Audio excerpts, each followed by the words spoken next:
Good evening and welcome to KiniNews. I think we've all heard the Malay proverb, telajak perahu boleh diundur, telajak kata tak apa. Kita tunggu hari Isnin. Wait, that's not a proverb? Well, it should be, after what happened today. Law Minister Takiyuddin Hassan dropped a bombshell in Parliament yesterday that emergency ordinances were revoked. After more than 24 hours, Takiyuddin still has not provided any answers as to how it was done, but that did not stop lawmakers from asking more questions. Ada perkenanan dari Agong atau tidak? Tak ada perkenanan. Yes or no? Saya masih memohon. Yes or no? Agong. Jawab sajalah. Saya masih memohon untuk menjawab pada hari Isnin sebagaimana orang terkesan. Buat polis report. Jawab. Buat polis report. Ada perkenan tak ada perkenan? Ya. Lawmakers had demanded to know whether the young di-Pertuan Agong had revoked the emergency ordinances as it is required by the federal constitution. Banyak soalan telah pun berbangkit. So, I am asking Puan Speaker to make a ruling now and ask him to answer that question just on that limited point. Sama ada ianya telah pun diperkenan oleh yang di-Pertuan Agong, sudah tentu dia tahu sekarang. Takkan perlu tunggu sehingga hari Isnin untuk memberi jawapan. Dan undang-undang sangat jelas. Yang revoke itu adalah yang di-Pertuan Agong. Tapi apa yang disebut semalam adalah cabinet. And this is something which is very serious because I think the government must respect the fact that the law must apply. However, the past leader declined to provide an answer, citing a technicality. Saya tertakluk kepada petua yang dipetua semalam yang meminta saya memberi penjelasan kita pada hari Isnin. Penjelasan. Itu petua sekarang ini. Berkenan ataupun tidak. Itu je. Berkenan ataupun tidak. Agong berkenan ataupun tidak. Itu je. Sekarang 36 I am legally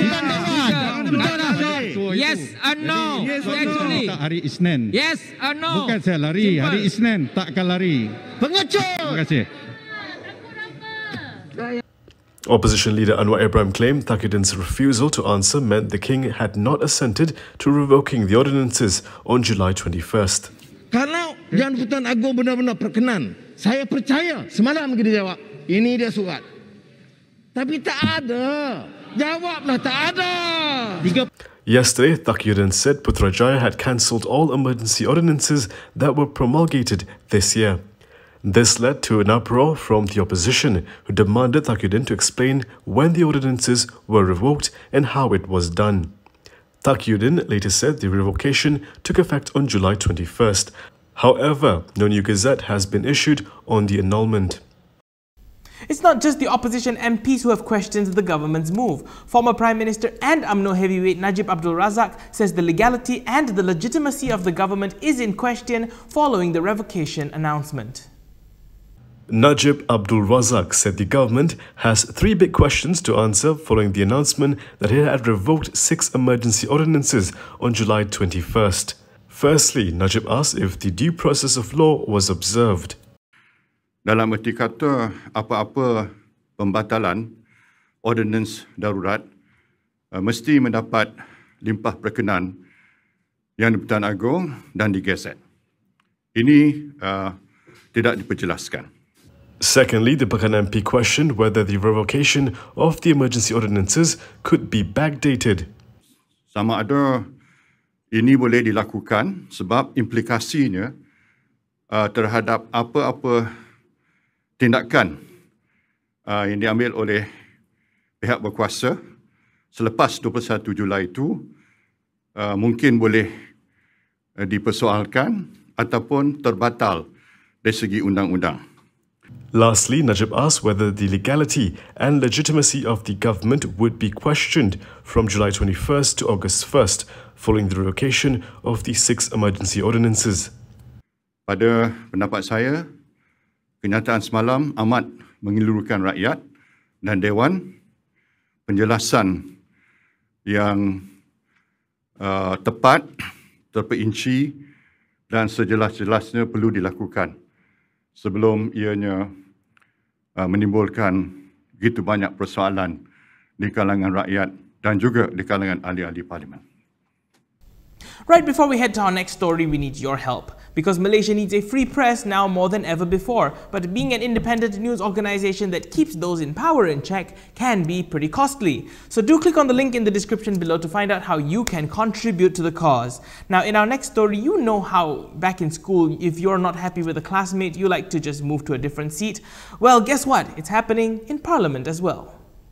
UMNO veteran Tengku Razaleigh Hamzah no longer wishes to sit in the government bloc in the Dewan Rakyat. In a letter to Dewan Rakyat Speaker Azhar Azizan Harun, Razaleigh said he was never a supporter of the Perikatan National Government and requested that his seat be moved to the independent bloc. He said, quote, "I humbly request to be moved to an appropriate seat which accommodates the spirit of BN, UMNO and my voters, UMNO members and the people of Malaysia, so I will not be perceived as a supporter of this failed government." Razaleigh is currently seated between BN's Shaidan Kasim and Richard Riot in the government bloc. So if you thought the announcement by Takiyuddin that the emergency ordinances have been revoked isn't confusing enough, here's another Perikatan Nasional minister saying something else. Who's right? Well, I guess we'll have to wait for Monday. Federal Territories Minister Anwar Musa has caused more confusion on the status of the emergency ordinances following his latest tweet. While his colleague Takiyuddin Hassan said yesterday that the emergency ordinances have been revoked, Anwar said today that it was in the process. In response to an article on UMNO Online citing Party Information Chief Shahril Hamdan's opinion on the emergency ordinances, Anwar said one needs to observe this point when reading or sharing news. The emergency was not cancelled, it doesn't need to be. He explained that the March 11th proclamation states that the emergency expires on August 1st. So the question of an announcement on the end of the emergency does not arise. Anwar wrote that what's in the process is revocation of the emergency ordinances. Good Morning G-Sure is the first plant-based and complete nutrition drink made in Malaysia. It is suitable for those who are lactose intolerant. Research made by local universities found that more than 90% of our Malaysian population are lactose intolerant. Lactose intolerance can cause bloated stomach and diarrhea. Good Morning G-Sure helps to improve the immune system, reduce the risk of illnesses, and helps to improve general well-being and strengthen our bodies. A happy family starts with a healthy family. I'm still active, healthy, and going strong at the age of 52. It has to be Good Morning G-Sure.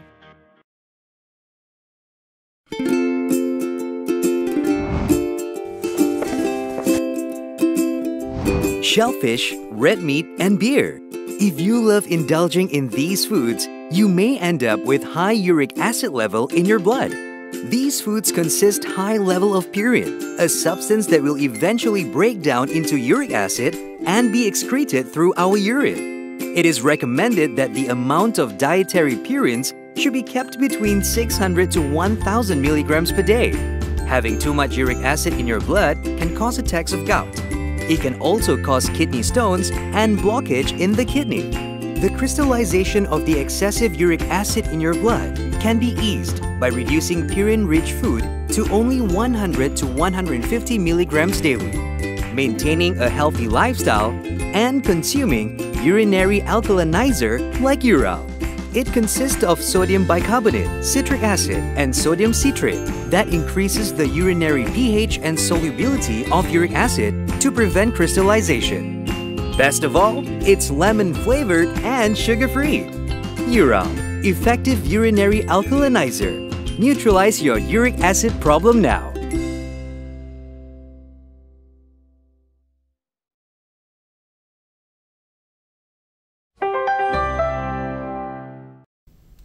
With thousands of new cases being reported every day, it makes you wonder how things could have been if we had Zulkifli Ahmad instead of Dr. Adam Baba as our health minister. Now, Zulkifli may no longer be in the cabinet, but that does not mean that he's going to stay quiet in parliament. Too little, too late, too slow. Those are the words used by former Health Minister Zulkifli Ahmad to describe Putrajaya's move to conduct mass testing for COVID-19. Lambat betul KKM nak belajar perkara ini sebenarnya, Datuk Yang di-Pertua. Baru dalam PPN ini, baru saya lihat untuk pertama kalinya KKM mau menjalankan mass testing. Too late, too little, too few. Dengan izin. Tetapi Begitu jugalah ketika mereka menjalankan ini. Sebab itulah Datuk Yang di-Pertua, angka tidak akan turun. Angka tidak akan turun untuk sementara ini. Zulkifli predicted that the number of infections would continue to rise despite the National Recovery Plan. Back when Selangor was recording around 4,000 new cases daily due to the low number of tests, Zulkifli said he pointed out that the actual figure was around 10,000. Saya meramalkan Selangor 10,000 ketika angkanya baru 3-4,000. Orang marah pada saya kata itulah data saya, itulah sainsnya. He also had a few words for his successor, Dr. Adham Baba. Yang berhormat boleh dapatkan daripada GIT resmi KKM dan juga kita rasa inilah peluang terbaik untuk kita semua dapat data daripada GIT. 12 months behind time. Sudah 1 juta kes hari ini. Kuala Selangor merayan ni, Kuala Selangor merayan. Kuala Selangor. Better be late than never. Kita ucap terima kasih kerana sebenarnya better never late, bukan never late than never. It is better never late. That's a wrap for Kini News today. For more stories, go to kinitv.com. Don't forget you can follow us on Instagram, Twitter, YouTube and Facebook to get the latest headlines as well. If you would like to support the independent media, do consider a subscription to malaysiakini.com. If you're heading out, don't forget your mask, and when you can, do try to stay home. I'm Daniel Anthony. Thank you for watching, and as always, stay safe, Malaysia.